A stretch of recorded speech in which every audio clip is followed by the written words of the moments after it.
এটা আপোনাৰ জোনাকী পৰুৱা উদ্যানৰ আমি ফুৰিবলৈ আহিছিলোঁ। তো আমি ইয়াৰ ভিতৰত গৈ চালে আমি সকলোখিনি বস্তু দেখা পাম, কি কি বস্তু আছে কি কি নাই।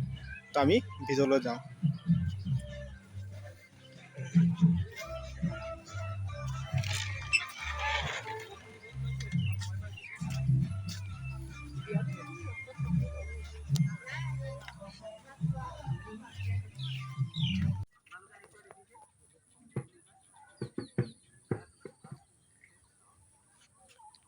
এইটো আপোনাৰ আচলতে জোনাকী পৰুৱা উদ্যান, এইটো চাব পাৰে এনেকুৱা ধৰণৰ।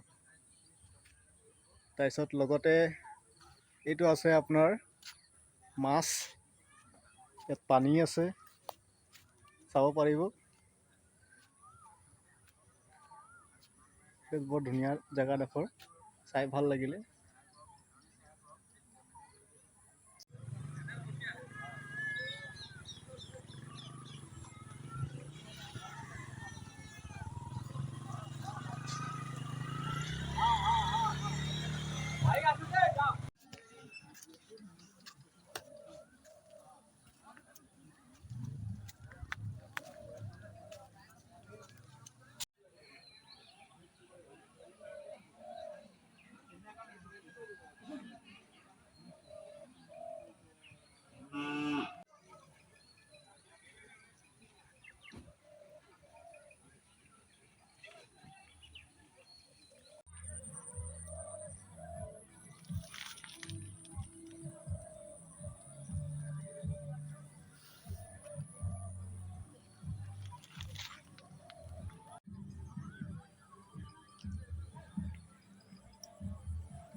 কিবা এটা মানে